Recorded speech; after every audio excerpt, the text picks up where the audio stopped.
দেখো বন্ধুরা, আজকে পলিথিনের প্যাকেট করে রাখা যে থাকে, এটি দিয়ে কত সুন্দর ফুল বানাইছে বন্ধুরা। কত সুন্দর হয়েছে ফুলটি।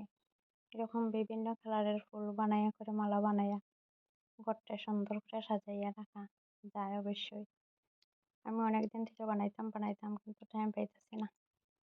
আজকে কই বানাই, আর যেহেতু বানাইছি তাইলে তোমাদের সাথে শেয়ার করি। দেখো বন্ধুরা, কত সুন্দর হয়েছে।